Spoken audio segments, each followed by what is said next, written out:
हम अपनी ज़िंदगी के बहुत समय सिर्फ अपने भविष्य के निर्माण के बारे में सोचकर बर्बाद कर देते हैं। यह कहानी इसी विषय पर है कि हम अपने समय बर्बाद न करें।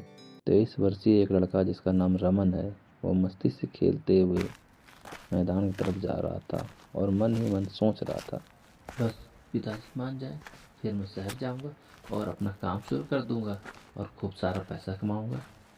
फिर गाड़ी लूंगा, एक बड़ा सा घर बनवाऊंगा, तब पिताजी से कहूंगा।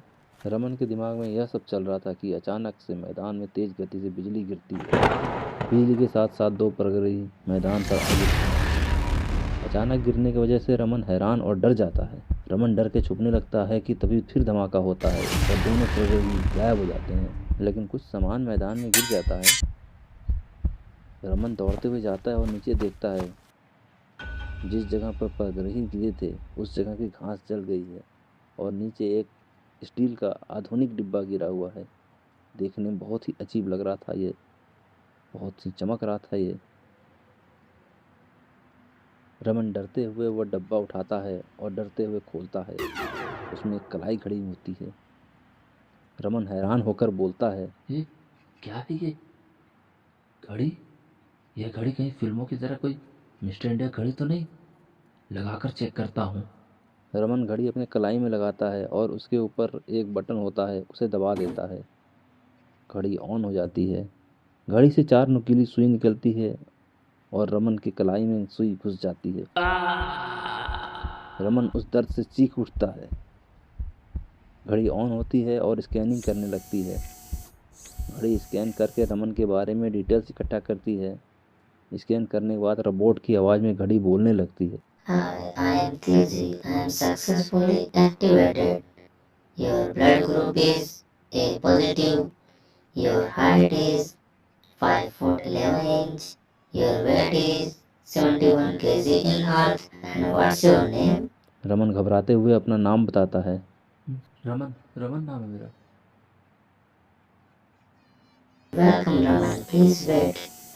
Please wait. I am scanning your brain. Brain scan complete. Your language is Hindi. हमारे भविष्य बताने वाले तकनीकी घड़ी में आपका स्वागत है रमन। मैं आपके शरीर से जुड़ गई हूँ। क्या तुम सच में भविष्य बता सकते हो? यस। वाह, बताओ फिर मेरे पिताजी मुझे बिजनेस करने के लिए शहर भेजेंगे या नहीं? नहीं, मुझे ऐसा कुछ दिखाई नहीं दे रहा है। मुझे जो दिखाई दे रहा है वो ये है कि आप 5 मिनट में मरने वाले हैं। अरे तुम झूठ बोल रही हो। अच्छा बताओ तो फिर मैं कैसे मरूंगा? जेंट था जिसका ये घड़ी है वो तुम्हें मार देगा। तुम उत्तर के रास्ते से अपने घर की तरफ जाओगे तो वो तुम्हें 5 मिनट में वहीं मिलेगा, मार देगा और घड़ी दे देगा। और अगर मैं पूर्व के रास्ते से जाऊं तो क्या बच सकता हूं मैं? नहीं, तब तुम 9 मिनट में मारे जाओगे क्योंकि उसे पूर्व की तरफ तुम्हें खोजने में 5 मिनट का वक्त लगेगा। और अगर पश्चिम के रास्ते से जाऊं तो? नहीं, 13 मिनट में मारे जाओगे। 10 मिनट का वक्त लगेगा तुम्हें उसे खोजने में। और अगर दक्षिण के रास्ते से जाऊं तो? 17 मिनट में मारे जाओगे। 15 मिनट का वक्त लगेगा उसे तुम्हारा पीछा करके तुम्हें पकड़ने में। तुम मुझे डरा रही हो, तुम झूठ बोल रही हो। नहीं, मैं झूठ नहीं बोलती। रमन डर जाता है और कहता है, तो फिर कोई रास्ता तो बताओ मुझे जेंट हाउस से बचने के लिए। एक ही रास्ता है, इस घड़ी को उतार दो, लेकिन अब तुम्हारे पास समय नहीं है।